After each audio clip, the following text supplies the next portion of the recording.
What's up, everybody? I wanted to make a follow-up video to the video that I made last year talking about my 2019 Jeep Grand Cherokee Upland trim. This is going to be a follow-up after having daily driven this car for about 12 months.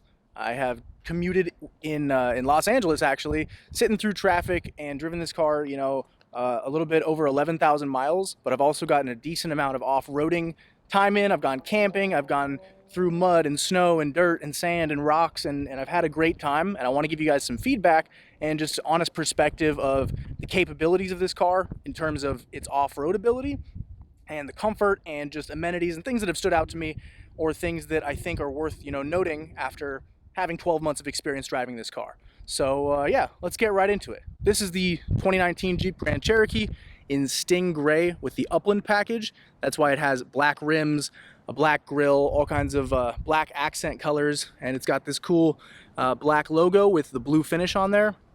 I've also got tow hooks on here on the front. I've got tow hooks on the rear, and it comes with Goodyear Wrangler all-terrain tires, all-terrain adventure tires, I believe, with Kevlar. These tires have actually served me really well in terms of off-roading. Like I said, I've been in the snow, I've been in the mud, I've been in sand, I've been on rocks.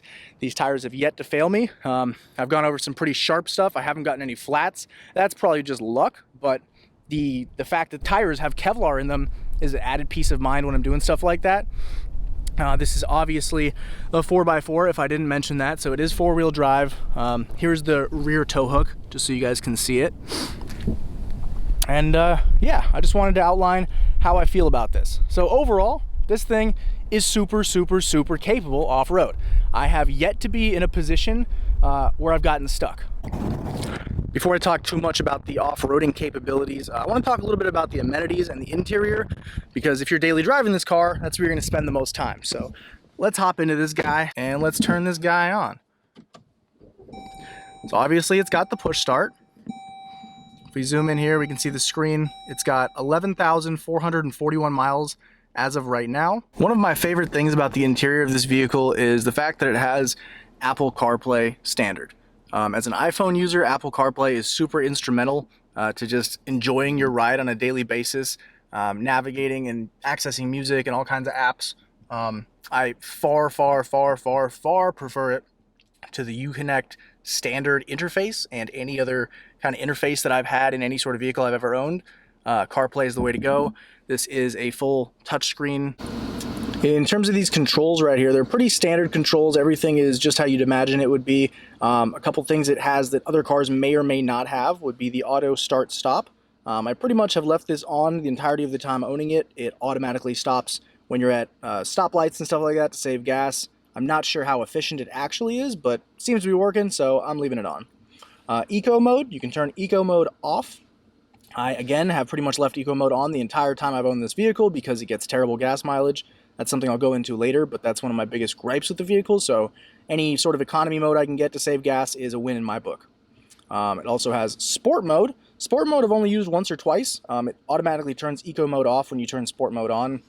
I don't think it really has a huge performance improvement. I have not tested it or benchmarked it or anything against normal mode and done 0 to 60 and stuff. It does seem like it revs up a little bit faster, but again, not something I've really used that often. And then you've got standard traction control off. Another thing that I've really come to like about this vehicle is the amount of space in the trunk. I actually just realized that I have just the right amount of space for a twin air mattress. So it looks like it's kind of crammed in here, and there's definitely a lot of stuff. This is kind of my assorted stuff tote, right? So if I take this out, I've got a sleeping bag and I've got a deflated air mattress right here, some jackets, I've got a shovel and some other stuff, but I can clear all this stuff out. I can fold these two seats down and I have a perfect amount of length to fully lay down and sleep, so I can camp inside my vehicle when I'm by myself. I stay warm, I sleep on an air mattress, I don't have to worry about bugs and getting wet and getting cold and all kinds of stuff, so that's super handy. And yeah, if you camp a lot and you camp alone, even potentially with two people, you might be able to fit two people pretty close together in here, but tons of space. Obviously that means there's tons of space for groceries and other stuff, but if you're a camper like me, this is super dope. One of the only real complaints I have about this vehicle is the gas mileage when you're daily driving it in stop and go traffic.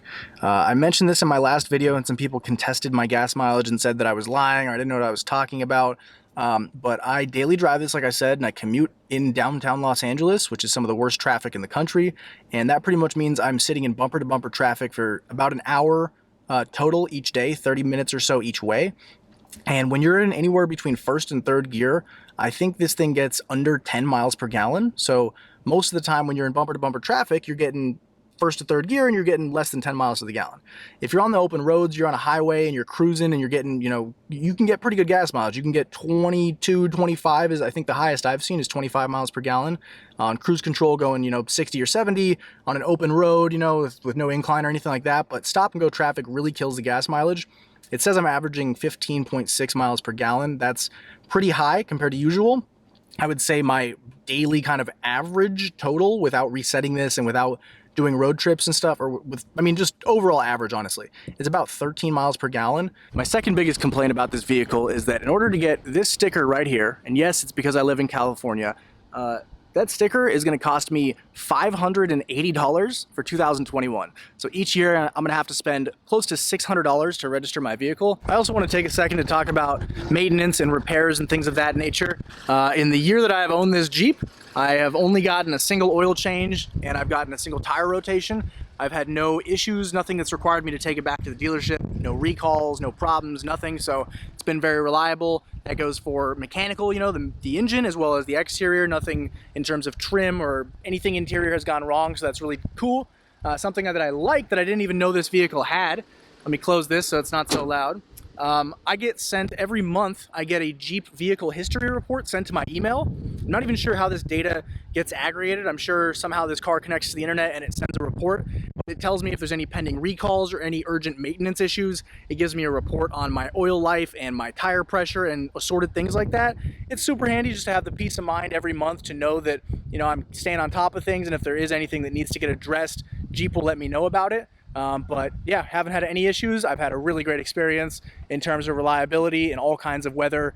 And that's super good because you definitely don't want to be stuck out in the middle of nowhere camping and have a vehicle that won't start all of a sudden. So reliability is key, and this thing has proven to be nothing but extremely reliable.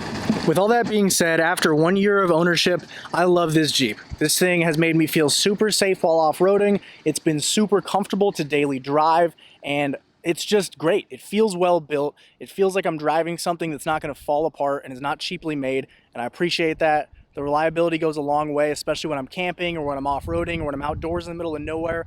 It's nice to have the peace of mind knowing that the vehicle I have is going to last and it's going to get me out of pretty much any situation I can get myself into.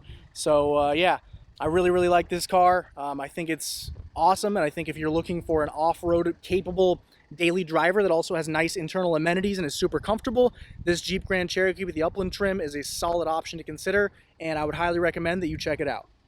Thanks for watching. I appreciate it, and take care.